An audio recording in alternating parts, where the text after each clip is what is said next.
Hello, welcome back.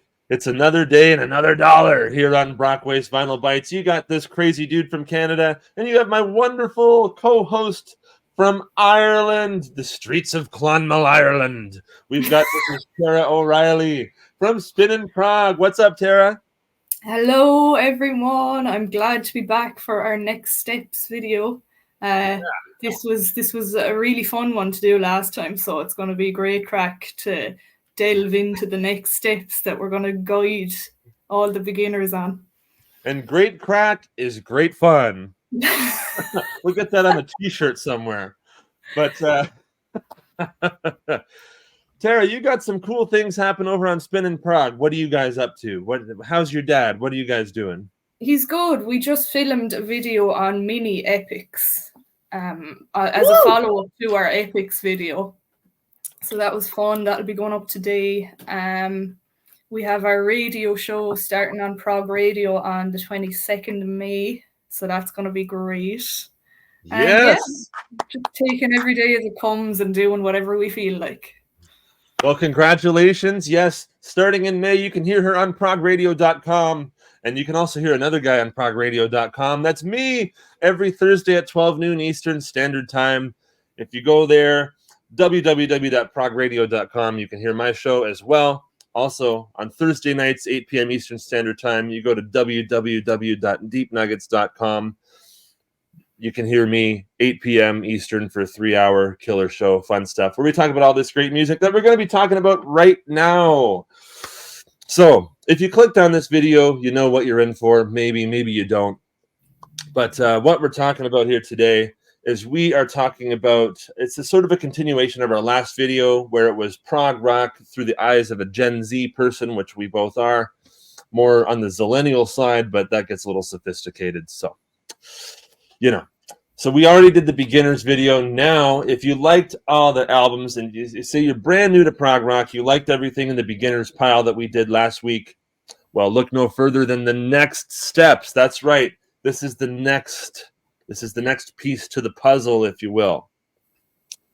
So this is where we're going to be talking about other bands and other albums from bands that we mentioned the first time, but deeper into the catalog. And we're eventually going to keep going with this until we hit like Van der Graaf generator level, like the extreme, so we're going to keep doing these videos, and maybe we'll do one on live albums too.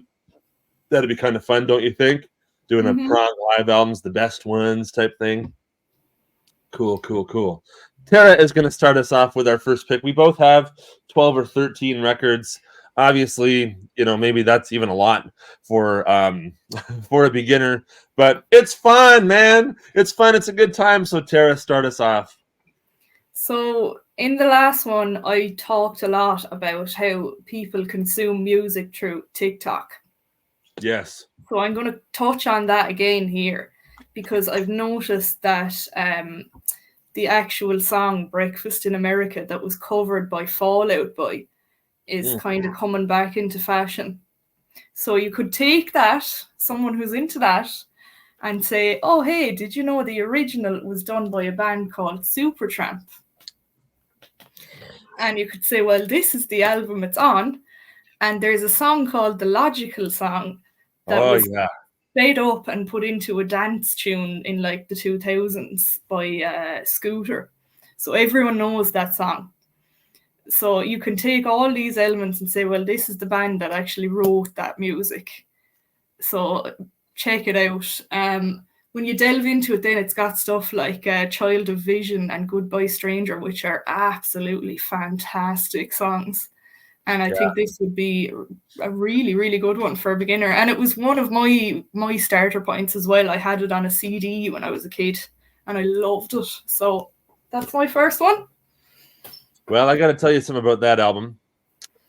I purchased my first piece of vinyl ever when I was 9 or 10 years old at a thrift store, and it was that one. What a great one. First record I ever bought. First record I ever owned. I didn't even have a turntable yet, and I bought this album. I love Casual Conversations. That is just that song. It's just a 2-3 minute little piece. It's just a random sort of weird thing that Rick, the other, not not Roger Hodgson, Rick Davies wrote. And I love it. I that album is fantastic. Again, Child Division, Logical Song. Yeah, it's incredible. So I'm going to see you with that one. And I am going to talk about another album from that same band. Brilliant. Yes. It's the crime of the century, man. Oh, this one got significant play around my house as a kid. My parents just love this album. Specifically, my mom really, really loves this record a lot. And so I know the whole thing, like, pretty much inside out and backwards. But it is a fantastic album. None of the songs are overly long or anything. So if you're trying to look to get into something that is more conceptual, but with a more compact, accessible side to it, this is a really good way to go. Crime of the Century tells the story of a guy named Rudy and how he's on a train to nowhere, and he goes to school because he's bloody well right, and he hangs out in this asylum. He's stuck hiding in his shell. As many records as I can pack in there. Masterpiece of an album, that is. It absolutely is, and the title track, so good. You can't forget it, man. Just great stuff. Great stuff. And here's a weird photo of the band standing on the back looking at stars. So Crime of the Century, yeah, this is definitely a great beginning / next step point for anyone who's getting into more advanced music beyond the simple formula of easy listening pop stuff.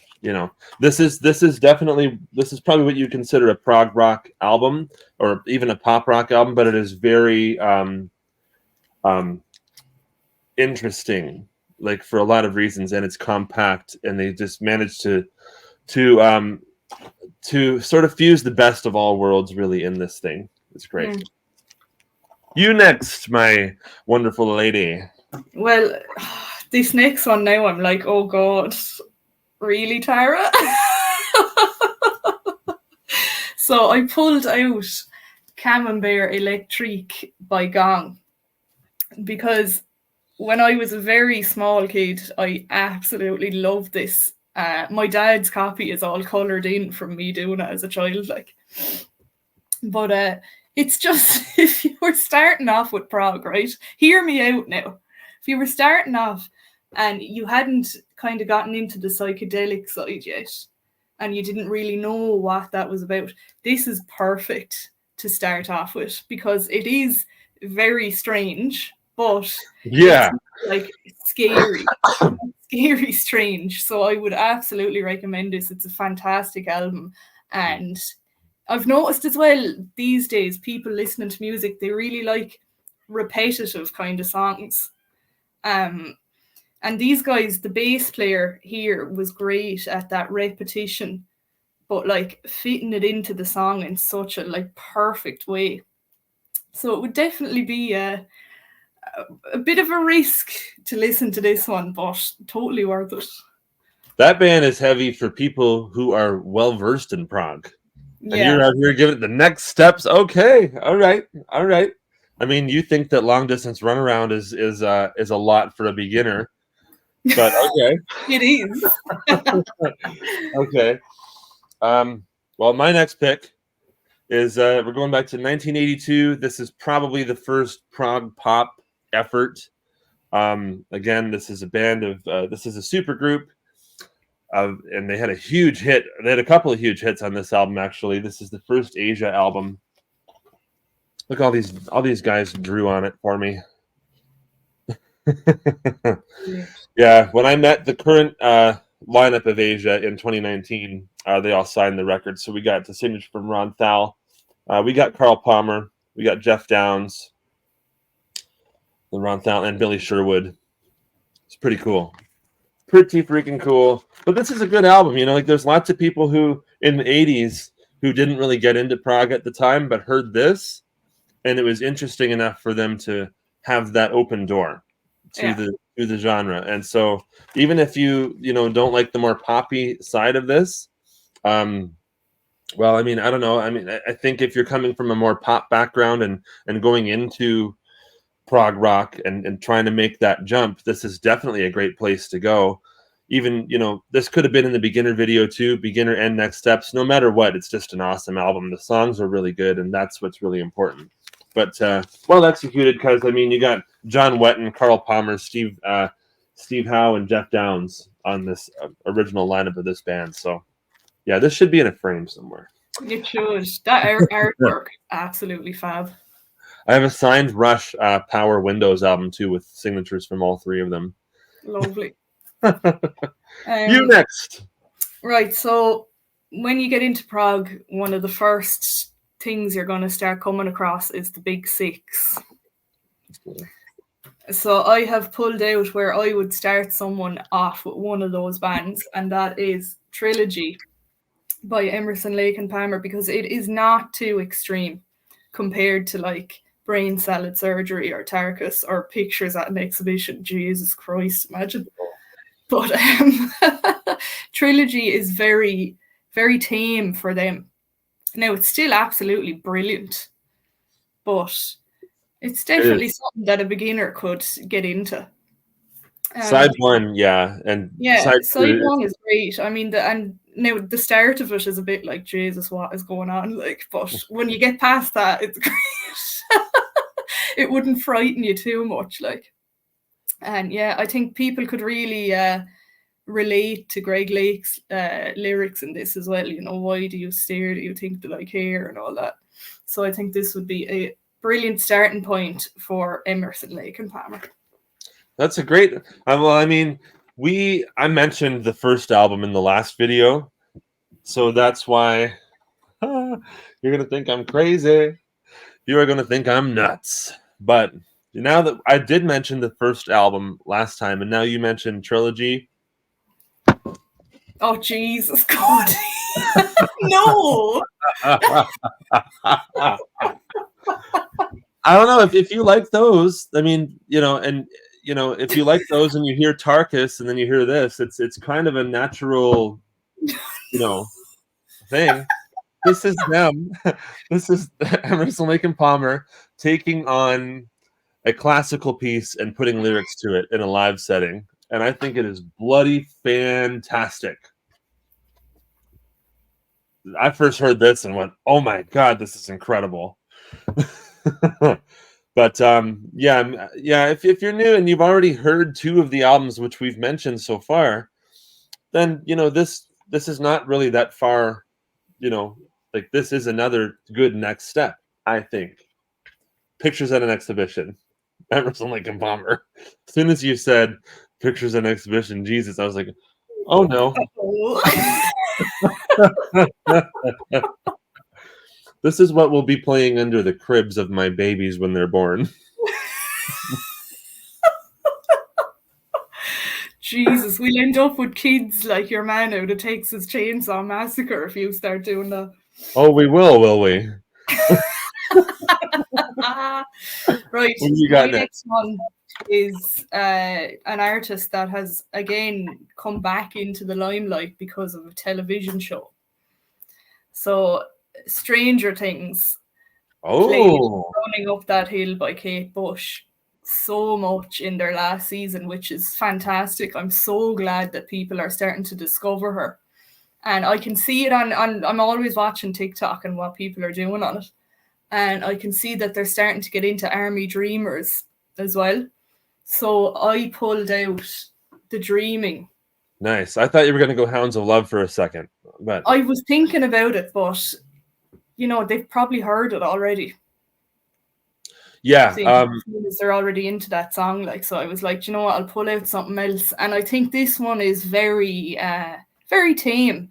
It's got sat in your lap on it, which is something we've all experienced, feeling like you're an idiot in school, like, because teachers suck. Yeah. Yeah, Pink Floyd's got some tunes about that, I think. Yeah. And I mean, it's just a really good album. And the title track, The Dreaming, that she wrote about how the indigenous people of Australia were just pushed out of there by industrialism, was brilliant. I passed my Leaving Cert exams by writing about that. So that's the only way I got through school, is because of Kate Bush. That's awesome. I've known about Kate Bush for a long time, especially due to the Genesis connection. Obviously, she sings on a track on one of my favorite albums of all time. It's So by Peter Gabriel. So I've known about her for years and years. But after Stranger Things, after I watched that show and hearing Running Up That Hill, that made me really, really dig more into her than I maybe did before. But people are like, I played that song Running Up That Hill on my radio show on Deep Nuggets last week, and someone commented to me saying, please tell me you knew this before Stranger Things. Please tell me you knew who Kate Bush was before Stranger Things. I was like, yes, I knew who Kate Bush was. But that show, despite the fact that I already knew about her, that show was a good point for me to like really start fanboying over this song. And it's like, yeah, if a TV show gets you into, makes you take the plunge into a band, I have no problem with that. No, absolutely. I think it's great. And I feel like more movie studios and filmmakers, TV show makers, everything need to do that more. Because like it's an injustice to kids nowadays to just play music that means nothing. And, like to play Running Up That Hill and to get children into that music, that's going to stick with them for life, and that's going to actually help them. Yeah, I mean, they put Metallica in the same season, and Metallica was like, even Iron Maiden, like when he's going through the cassettes and he's like, this is real music, and he pulls out, if you look close, he pulls out Peace of Mind on cassette. And like everyone, because that show is so famous, all of a sudden these bands, even just from a moment like that, people are sharing memes and stuff about it, and so it's a real great way to gain traction, and it's free publicity for the bands. It is, but it's important as well to introduce kids to proper music, because like you can't go through life listening to this robotic kind of stuff, because that's just going to wipe out musicians altogether. And like I said, film studios and everything need to like see that as something important. They have the power, like do it. I know, and Stranger Things has been really good. I'm excited to see what they do, because I've known all the big songs and stuff that they put in their last seasons, and I'm excited to what they do in the next one. That'll be pretty cool. Maybe we'll get some Megadeth. What do we got next? Okay. I'm going to do a twofer here, because the same guy, the same keyboardist, plays on both albums. One is a solo album, and one is a band album, so to say. So we've already talked about Yes. The last one we talked about, I think we talked about the Fragile record. And, another great progression. I know Tara's going to mention a Yes one in a little while. We don't typically share our lists, but we happen to know what we both picked for the Yes in particular. So I'm going Close to the Edge. Especially if you hear Tara's pick and the one I picked last week. This is absolutely a no-brainer. This is the direction. If you like Yes, maybe 90125 and Big Generator are also good places to start, people who don't really know Yes that well. But either way, you're coming here. Yeah. Like, no matter what your entry point is, you are going to end up here. Straight up. I mean, think about it. You are coming here, and you are going to experience, once you've already passed the beginner's test, you are going to experience the epicness that is Close to the Edge side 1 and side 2. I think this album is perfect. I think all 3 tracks, yes, it is 3 tracks. Side 1 is 18 minutes long. 18 minutes. I can't listen to an 18-minute song. Yeah, you can. Okay. Turn your phone off. Throw the phone in the other room. Put some headphones on and put this on your turntable. You can absolutely do it. It is one of the most epic pieces of music ever written. Side 1 and side 2 is equally as amazing as well. And You and I, Sabir and Katru, amazing album. You get the classic lineup of John Anderson, Bill Bruford, Steve Howe, Chris Squire, and Rick Wakeman. Which leads me to, I could have picked Fish Out of Water, but you picked it last week, I believe. And Six Wives of Henry VIII, man.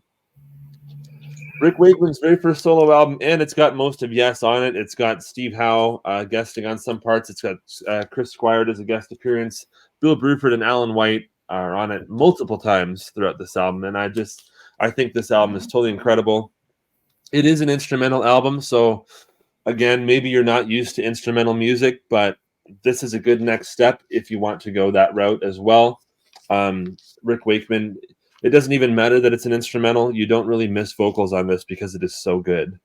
It really is fantastic. I mean, look at this picture inside. Just hold the actual cover up to the camera for a sec. That is the funniest cover ever. So he's in the Wax Museum in London, and they obviously didn't let him take the picture. So he just starts walking past him, and he's going, take the picture, quick. I didn't know that. Is that the real story behind this photo? Yeah. Look at him. You can see him. Sure, he's looking at your man like, quick. Like. Well, yeah. You can even see he's covering up one of the wives when he's walking by. Yeah. I didn't know that. And this is a really good, I have to give a shout out to this vinyl pressing in particular. This is one of the 1970s quadraphonic pressings of the album. So if you have a matrix setting on your turntable, you can set it to that. And it just sounds really good. It sounds really great. I just spun this the other night, but it's so good. I might, when we get off this call, I might have to go play it again because it is fantastic. I love this record. I love it. I love it. I know. I love it. I love it. And it's, so all the instrumental pieces are sort of loosely inspired by the 6 Wives of Henry VIII, which is why it's called that. So you have info about all of them on the back if you were interested in that. Yeah, it's a great thing to look into as well. Oh, I think this album is just, I mean, I've got 2 copies of it on vinyl. I've got the deluxe CD version. I love it. Right. What's your pick, my little Irish amigo? In the last video, I pulled out Framed by the sensational Alex Harvey Band. So now I'm moving on to your next step from that. Sad Stories. Which I'm matching with today. Oh, you are? Oh, was that on purpose? Yeah. Oh, really? Yeah. Okay. Honorable mention to Alex Harvey Band. Give me 1 second.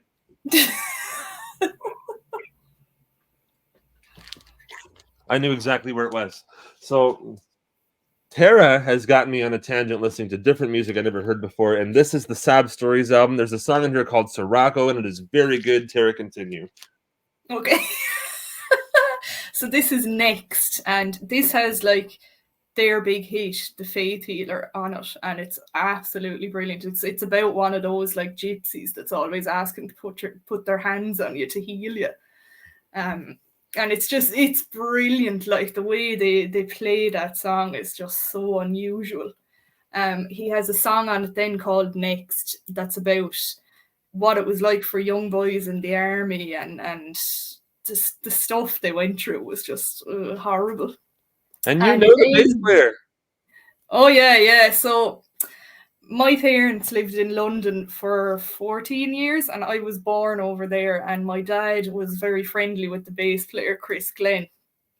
And he used to go for pints with him in the pub, and he'd have me with him, and Chris Glenn would be rocking me to sleep when I was a baby. So in a bar. Yeah. So there you go. But yeah, this ends then with The Last of the Teenage Idols, and that's a real powerful song, and his lyrics in it are just unreal. He talks about how resilient he is in it, and he says things like, "You can sink me in the ocean and I'll swim back home again." And I thought that was just so emotional but brilliant. And yeah, I just think everyone needs to hear this album. It's absolutely incredible. Love that. And there's the lads. Oh, yeah. Where's Chris Glenn? Oh, he's the second in from the left, I think. Oh, he's not in clown makeup. No, Chris doesn't wear the clown makeup. That's Zal, the guitar player. Oh, okay. Well, that's a good pick. That's a good pick. Now I'm going to go for my favorite band of all time. We talked about 2 of their albums last time. I'm going to give them another mention here with Selling England by the Pound. If you've made it through Duke and Foxtrot, this is a great some people even start with some of the 80s albums, especially if you grew up at that time. Some people would start with albums like Self-Titled and Invisible Touch and stuff, and then go backwards into the catalog and find that there was a whole other era of Genesis that was pretty different than what was happening at the time. And of course, this is the trio plus 2 members. Of course, Peter Gabriel, Steve Hackett, Phil Collins, Tony Banks, and Mike Rutherford. The guitar player even drew on this for me. Cool stuff. I think this album is bloody brilliant, I tell you. It is just fantastic. I mean, this is a natural next step into the Genesis world. It really is. Especially if you've got some of the ones that we've mentioned already out of the way. I think you might have brought up Trick of the Tail too. Mm-mm. No, you didn't. Okay, well, this I did mention Foxtrot and Duke. I try to keep a good memory, but there's so many of these live streams that eventually it starts to, This isn't a live stream, as you know, but I'm just saying. This album is bloody perfect. First and Fifth, Dancing with the Moonlit Night, Battle of Epping Forest, Cinema Show. And of course, there is a short song on here that actually garnered them some radio play. And if you listen to the right stations, still gets radio play to this day. I Know What I Like in Your Wardrobe. I remember being out and about just in my little small town of Caledonia here a couple years ago. And they had the radio on Boom 97.3. And I was just in a little antique shop, just looking around. And all of a sudden, they're like, "Here's Genesis, I Know What I Like in Your Wardrobe." Someone had requested it, I guess, at the time. And it's like, wow, early Genesis playing on the radio, on FM, in a little antique shop in Caledonia, Ontario. Small town. Wow, awesome. So that song remained a staple in their live set for years and years throughout, people leaving the band and stuff, even right up to the last or the 2007 tour. It was part of their set. I Know What I Like. And so that is definitely a song that can help get people into it. And if they like the song, they can hear the rest of the album and go, wow, this is glorious. Yeah. Great stuff. And the epics of, the Battle of Epping Forest. There's nothing like 20 minutes or anything on this, but there is a couple of songs that are 9-10 minutes long. But it doesn't seem that way. Like when you're being initiated into Genesis here, and this album just it flows. It flows very well. Yeah. The Cinema Show going into Isle of Plenty is just absolutely beautiful. I saw Steve play it live. Lovely. Twice. So I am going on from Aqualung by Jethro Tull last video. I have moved into Stand Up. Okay. Which I think would be a great next step. You've got kind of rocky, like mini epics again. I reckon like Nothing Is Easy after this. That's like a mini epic to me. I think it's brilliant. It's one of those songs that you're just like, oh, brilliant when it comes on. And you've got the little pop up in here, the legs. Oh, you know how rare that is, Sarah. Is it? Yeah. That's a collector piece. Hold on to that. Okay. But yeah, I think it's brilliant. And Look Into the Sun is such a lovely ballady song.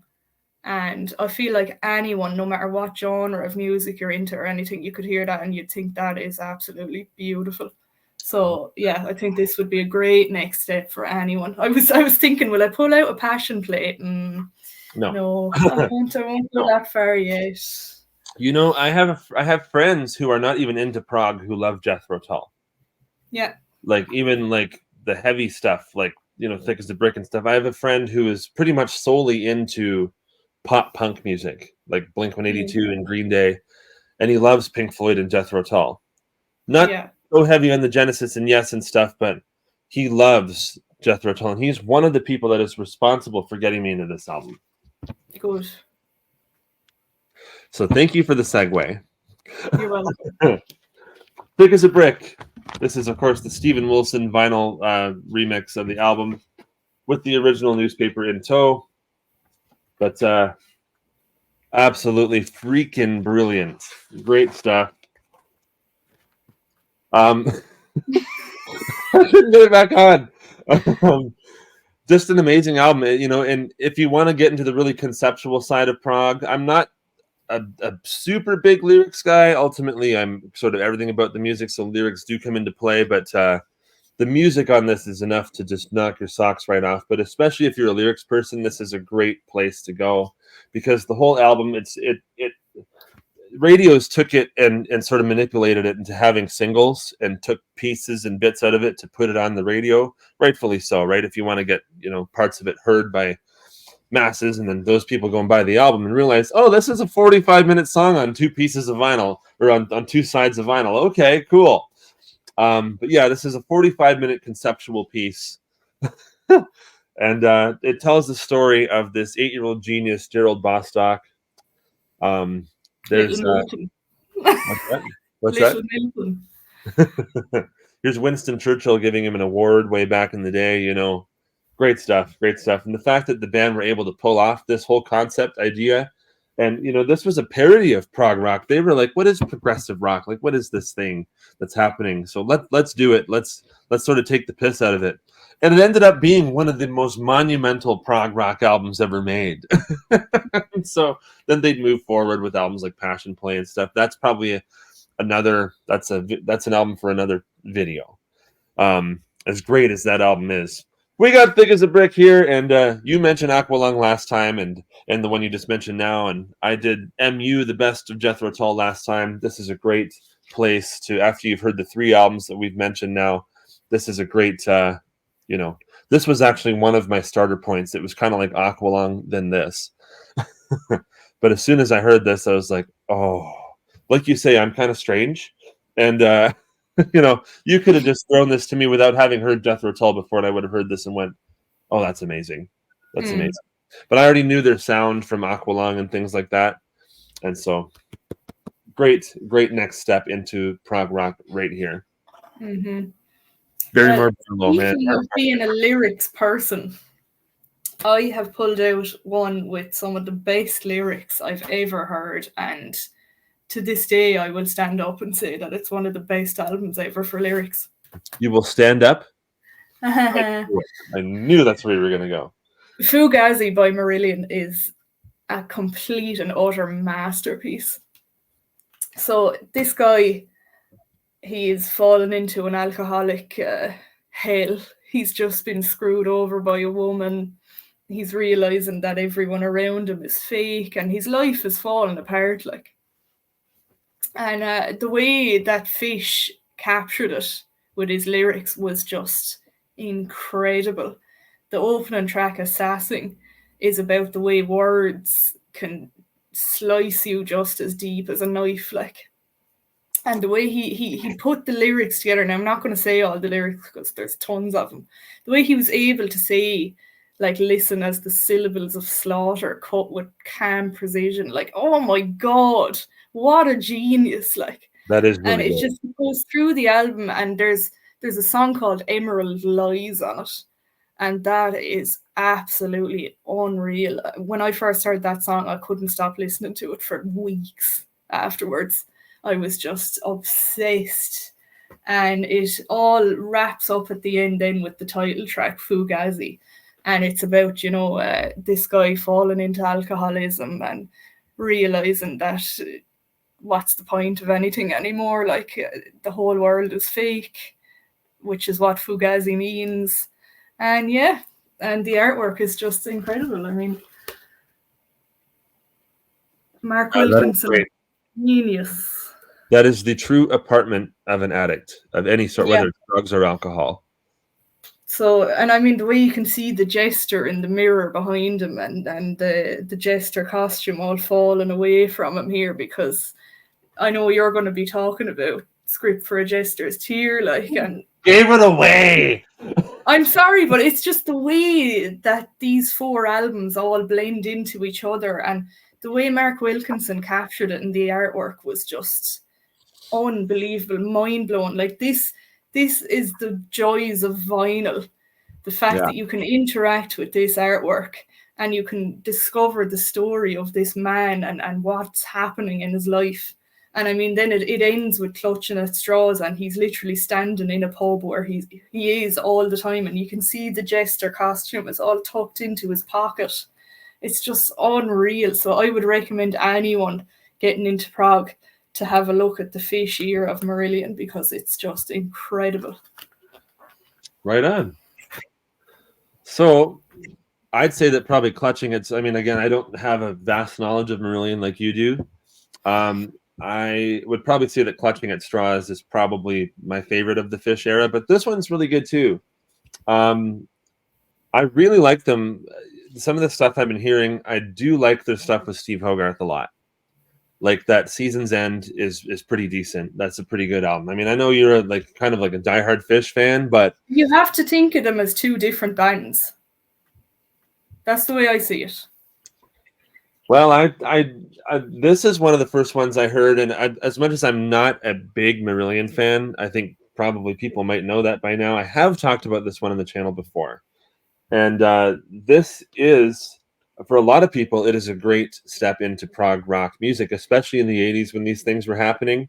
I mean, there's a lot of prog rock people who are not Marillion fans, but at the same time, there's lots of Marillion fans who heard this and decided to go and check out other prog stuff as well. Garden Party is probably my favorite song. And of course, you get Pete Travis, who I'm going to be talking about with another band very soon. Great bass player, great musicians on this band. You know, Steve Rothery, great stuff. So yeah, this is my Marillion pick. As from kind of an outsider looking into the Fish era. I'm not I'm not a super big fan, but I don't mean disrespect, people. You got to know I'm not disrespecting. You know, I own the album. You know, I don't hate the band. It's just they've never been one of my top favorites. But this is a good point for a lot of people who have chosen to go the prog route. And this is a good album for all intents and purposes. Yes. There we go. Caroline, tell me. So, I love the song Easter. Just a quick, I'm sorry to jump in. I love the song Easter from the Season's End record. Lauren showed me that on Deep Nuggets Radio, and I'm like, he's like, you have to listen to this track. Hogarth is his favorite period of the band, and he's like, you have to hear this. I'm like, okay, let's see if I like this. Oh my god, I do. This is good. I like this. So yeah, you got to start somewhere, right? Fair. Well, in the last video, we both pulled out Dark Side of the Moon. Yeah. So I have pulled out The Wall. Oh yeah. Because Another Break in the Wall, Part 2. That was massive. Like, I mean, I remember hearing that on the television all the time when I was a kid.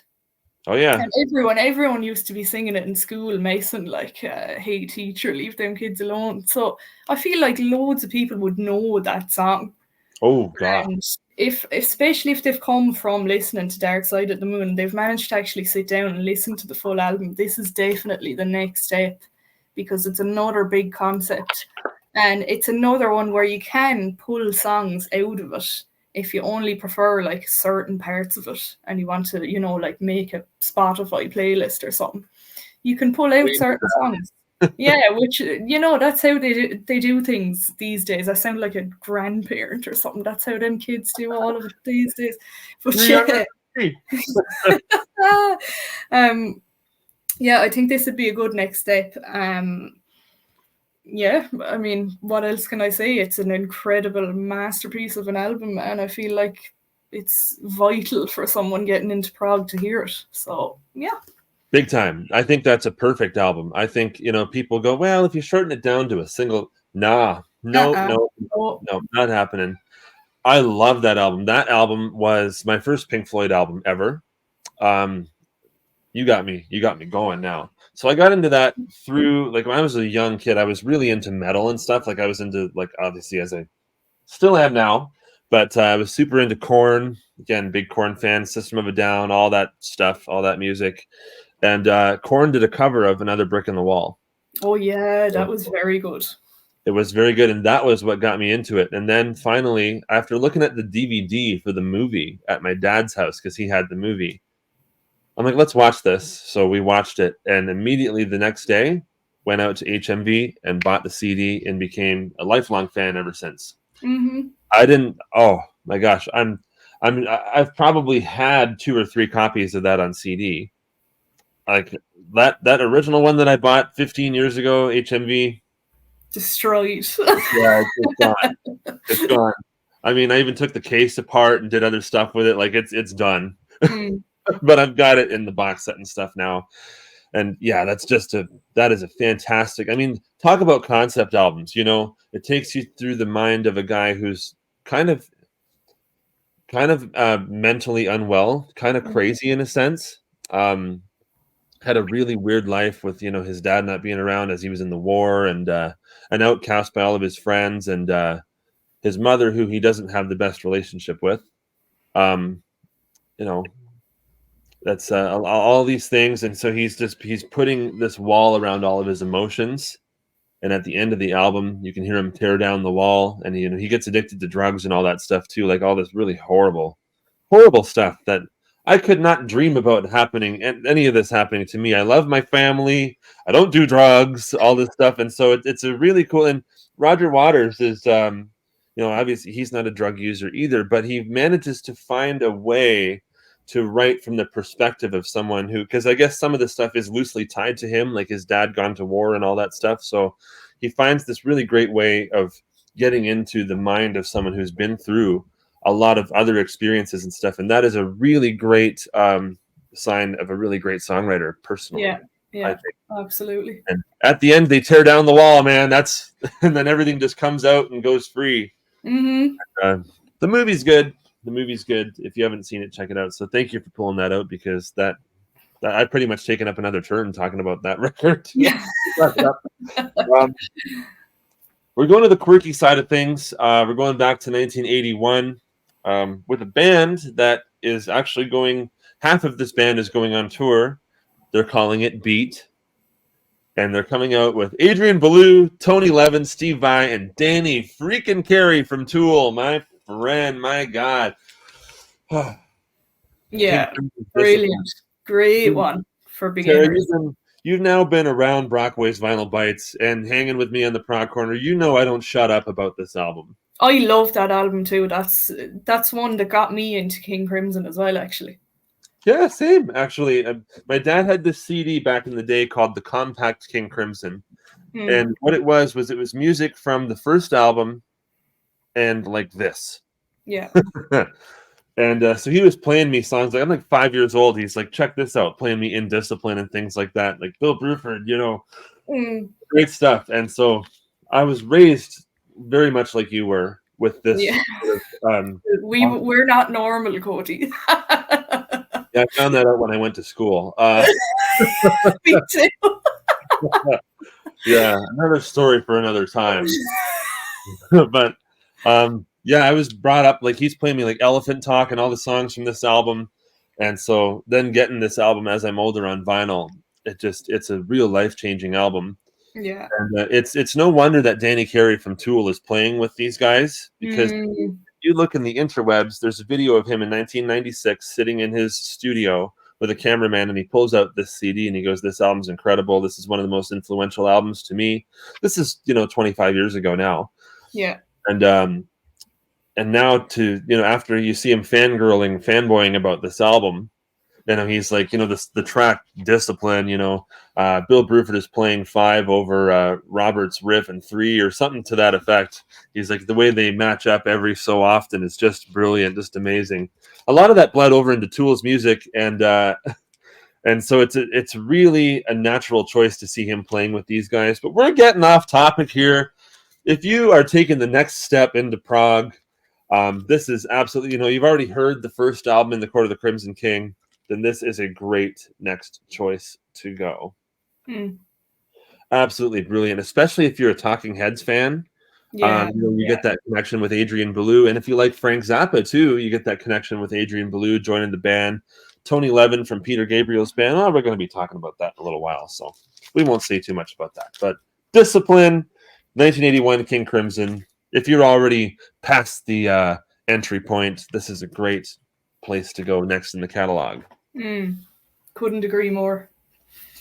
Now my next one is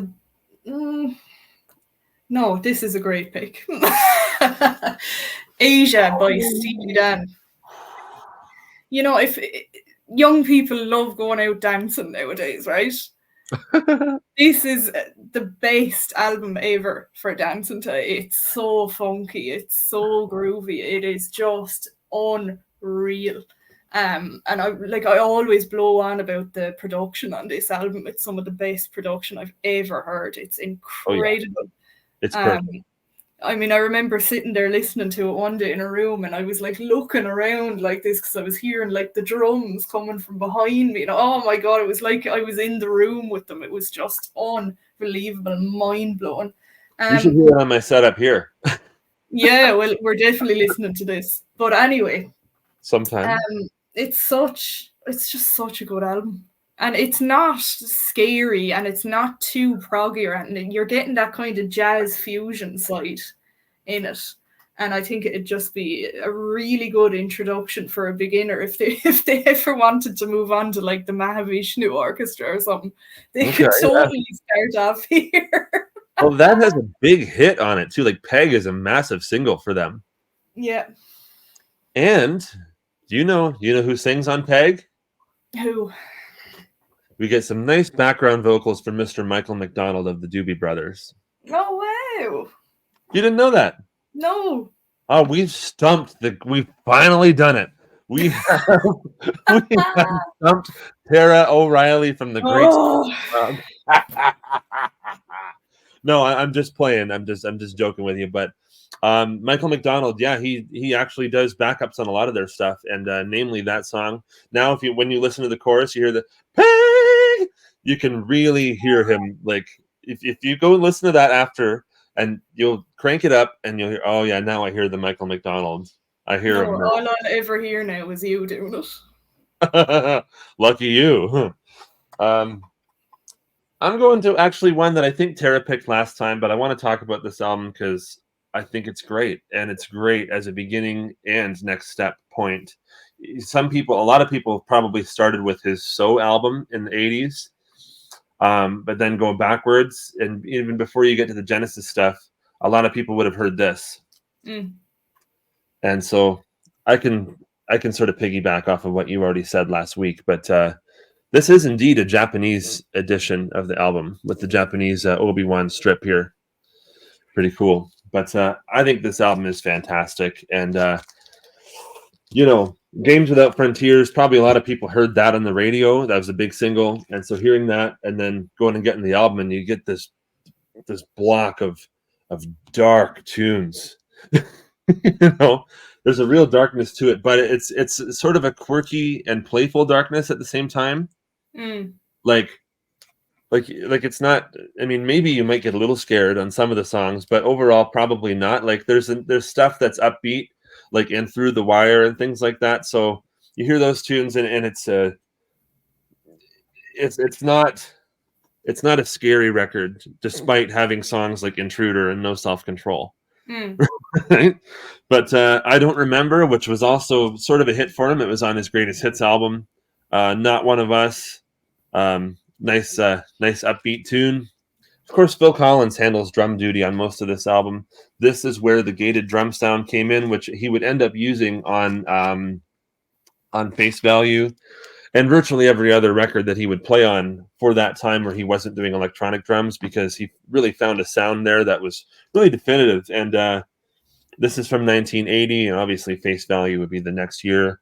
Everyone would hear that sound on In the Air Tonight. Perhaps I should have brought out a Phil Collins record, but I did not. But Phil Collins and Peter Gabriel and Marillion, I should say, were some of the biggest bands in Asia, were some of the biggest bands in the 80s, biggest bands and artists to grab people's attention and say, well, look at this side of music. A lot of people would have latched onto stuff like this after hearing it on the radio and then buying the albums and going, oh, this is different, and then going back, going to the record store. What do you got from Peter Gabriel? Well, I got Genesis, Foxtrot. I think even your dad tells similar stories to this with Yes, with getting into Yes, hearing Tormato, and then they sell you Gates of Delirium, right? Yeah. It's awesome stuff. So, yeah. I mean, this is definitely a great starting and next step point into prog rock for sure. Art rock, definitely. Peter Gabriel 3. You have Robert Fripp and Kate Bush on that one as well. Oh yeah, you got Robert Fripp. Yes, absolutely. He's on the first 3, I think. And Kate Bush does all the backing vocals on it as well, sure. There you go. Yeah, so I am pulling out the Yes album. Oh yeah. See, I knew it, but I didn't tell people. As a continuation on from Fragile, I think this is perfect because again, it's not got any like big epics on it or anything. Now it does. They are epic, aren't they? Mm-hmm. Do you know Yours Is No Disgrace, Starship Trooper, Perpetual Change, all of them? They are totally epic tunes, but they're not really long. Yeah, as soon as you said that, I was like, yeah, it doesn't have any epics aside from Perpetual Change and Yours Is No Disgrace. Yeah. They are Nothing totally like 20 minutes though. But this is just such a fantastic album, and you could just, I keep going back to this all the time. I can listen to Yours Is No Disgrace 1 billion times and never get sick of it. Like, it's just brilliant. It was just such a good kind of starting point for the band. I know this isn't the first album, but this is the first one where they start to kind of get those glimpses of progginess in there, but not too much. It's kind of a sign of what was to come afterwards. Yeah, where they're going, right? It would be brilliant for a beginner. Absolutely. Yeah, Yes reminds me of my dad. Makes me think of my dad, who, we still listen to Yes together all the time, but it definitely reminds you of certain memories and things of growing up or hearing Yes as a kid or when you were younger and just hanging out with your parents. Like, my dad would burn me the CDs, right? And so when I would go out with my mom, I would take those CDs and make her listen to them in the car. She liked it though. She liked it a lot. So I also remember hearing that a lot in her truck, as well as listening with him all the time. So that album in particular, if I had one vinyl for one vinyl record for every time I've heard that thing would be absolutely toast. It would be turned right out. Yeah. That's an amazing album. You can listen to it, and it's very progressive. It goes very out there, but it remains in a sort of accessible light at the same time. Yeah. Especially with the songs like, I've heard Q107 used to do something called Psychedelic Sunday, and they would play songs from that all the time. Like the full songs, Yours Is No Disgrace, like the whole thing on the radio, FM. Yeah. Yeah, they were so good back then. I don't know about now, but obviously, Yours Is... I've Seen All Good People, big hit. You can still go into restaurants and things to this day and hear that playing over the system. Great stuff. Not here. Well, it's maybe few and far between here too, but it has happened to me before.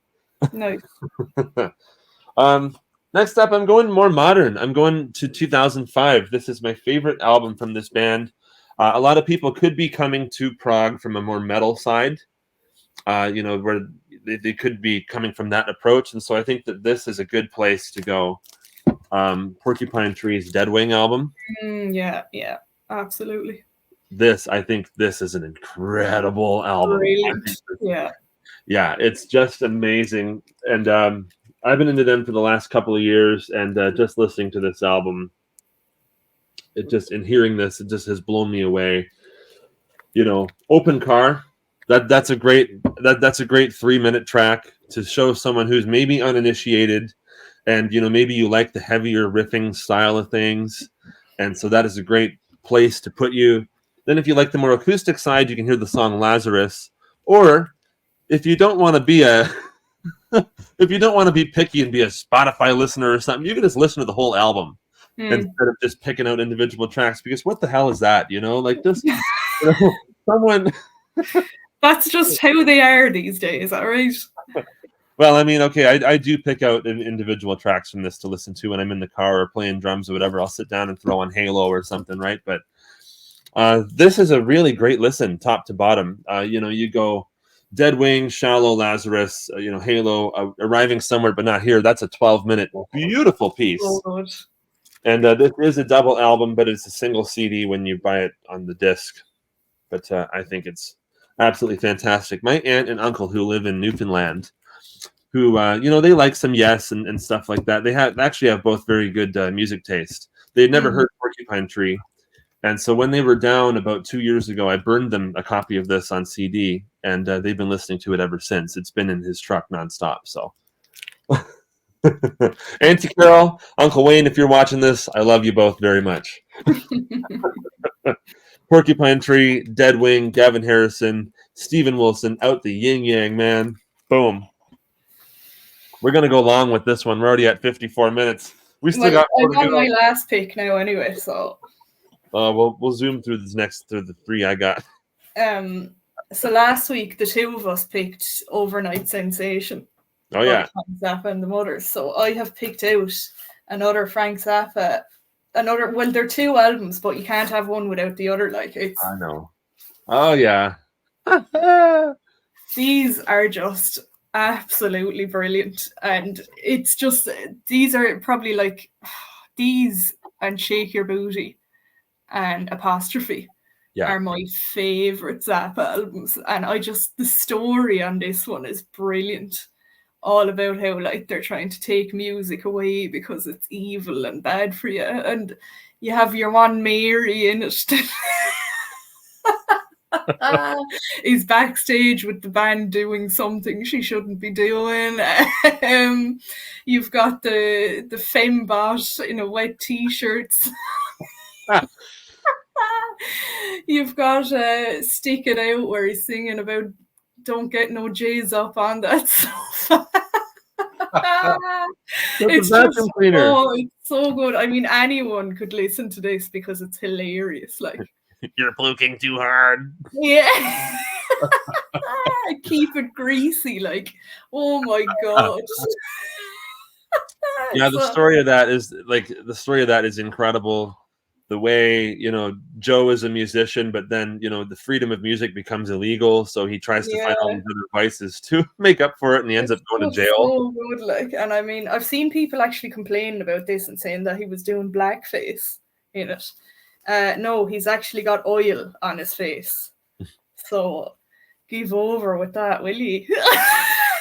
No, Frank is doing Frank, and that's all there is to that. But I mean, this is just essential. I mean, like I said, anyone could listen to it. It's hilarious. You don't have to be into music even to listen to this. A lot of my friends are into that. Yeah. That album. Me too. When they hear it, they're like, oh my God, this is amazing. So yeah, that is my last pick, Joe's Garage Act 1, 2, and 3. Okay. Okay, well, I'm going to have to zoom through these. Well, Canadian Heroes, Rush 2112. I cannot remember if you mentioned them in the last video. This album. I know I mentioned Moving Pictures. No, yeah, I don't think I did.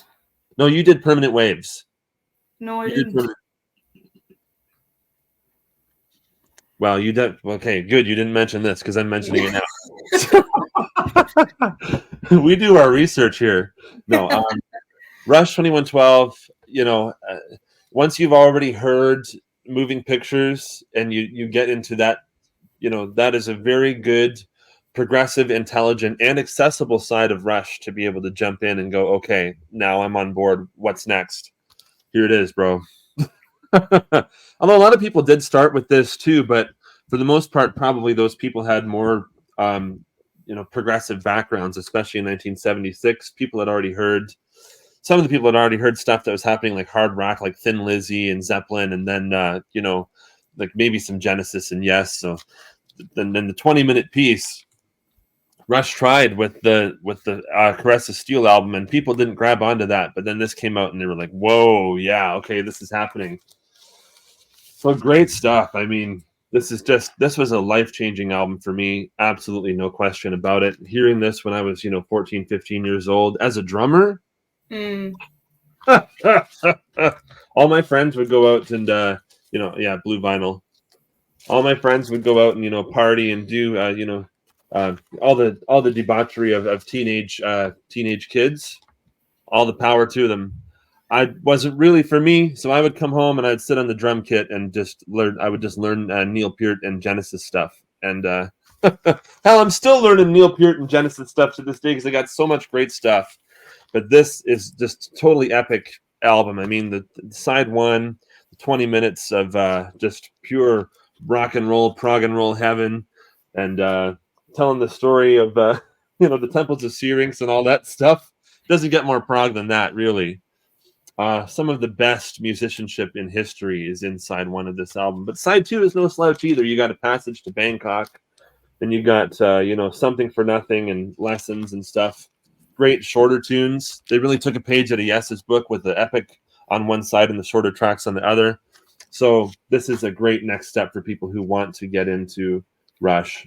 Yeah. And I want to get into prog rock in general. This is a great place to go. Really, really it is. 2112. Next up is an almost brand new album. Came out in 2021.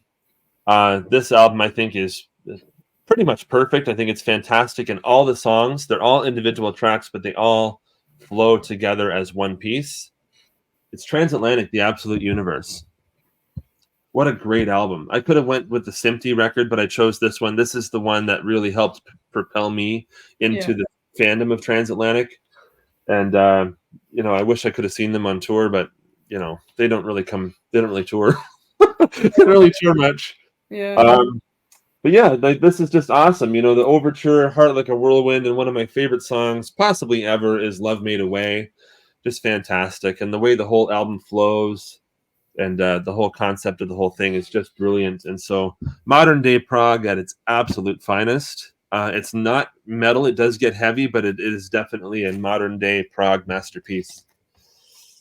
And my last one was a game changer album for me as well. And I think this could definitely serve as a next step as people who are getting into prog as a whole, whether they're coming from the prog side of it or the metal side of it.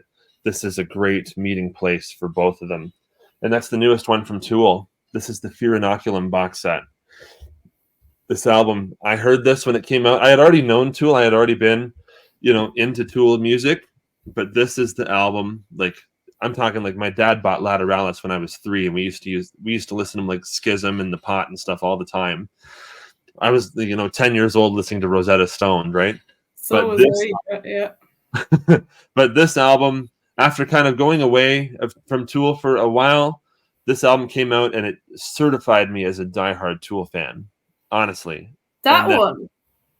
Yeah, absolutely. The latest one, Jesus, no, 10,000 Days was the one for me. I knew them at that point. Like I knew Vicarious and Rosetta Stone and The Pot and stuff when I was a kid. Yeah. But coming in with this one, I had already liked Tool, but this is the album that made me like, okay, no, you're going to be a Tool freak. Like you are going to be like a diehard Tool fan. And since you're into metal and stuff, you're going to get into more prog metal. And then would come Opeth and Dream Theater and bands that I already knew, but this would be like an open door to be like, okay, you knew them, but now you love them, Oh, right, okay. And, Tempest, man, 15-minute track, good stuff. I think this is a minus all those little excerpts in between each songs. I think this is a perfect record. I could have went Lateralis for this too. Maybe that would be any of their albums. Yeah. Any of them. They're all just absolutely brilliant. I mean, even the Opiate EP is good. Yeah. Yeah. Yeah, my dad used to play. There were some songs that he was like, no, you can't. Like, you're too young to be listening to this, like Hooker with a Penis and stuff. But he would play me like specific songs like Ticks and Leeches. That was one of the ones that we used to listen to a lot as a kid. He'd play me Ticks and Leeches and Schism and The Pot and Vicarious and random different tracks from different albums. Like I knew Sober and I knew the video with the clay guy walking around going like this, right? Like Beavis and Butthead say in that one episode when they're reviewing the music video, if I had a hand move like that, I wouldn't leave my house. But when that album came out, all of a sudden that just marked a huge turning point for me. I didn't stop listening to Tool in a perfect circle consistently for about 2.5 years. Oh, okay. Despite already knowing and loving many of their songs, that was the one where it's like, no, you were going to be a Tool freak. You're going to go see them a bunch of times in concert. You're going to go all this stuff. So great stuff. Yeah. Well, thank you to the wonderful Tara O'Reilly from Spinnin Prog. The next one, we should do a metal one. We should do an all-out metal one. I'm talking Anthrax, Korn, Black Sabbath, 70s metal, maybe some Budgie, whatever you got. We should do an all-out metal one sometime. because I know you're a Pantera fan. I know you are. I mean, hey, they got Terra in their name. Exactly. Well, Tara, it has been a real pleasure to have you back once again. And thank you. People loved you last time. I'm included as one of those people. And people are really digging the video that we did last time. And so here's to another one. You bring a lot of joy to a lot of people, and this is a great team. So thank you so much for what you do on Spinnin' Prog, too, is totally incredible. I love the dynamic between you and Dermot, even though he's a little mad at me right now. But no, we love him. He's just an excellent guy, great taste, and the dynamic of the two of you on your channel playing off each other is just brilliant. So continue with that. And I'm happy to have you on a segment here on Brockway's Vinyl Bites. We kind of locked you down here, and this is going to be sort of a weekly return, I think. And because the people love you, you're in demand. So you can't leave us now. You're in. I mean, I've got a lot going on, like. Well, if you didn't want to be here, I know you wouldn't. And so you do want to be here, and obviously because you are here, so we thank you for that. And thanks to everyone who's watching this. We'll see you next time. Of course, we got some cool stuff coming up on the channel. We got a nice live stream coming up this weekend on Saturday, so stay tuned for that. And yeah. Thank you so much. Go subscribe to Spinnin' Prog. Subscribe to Brockway's Vinyl Bites if you haven't already. And peace out. Much love. We'll see you next time right here. Rock on! Yeah!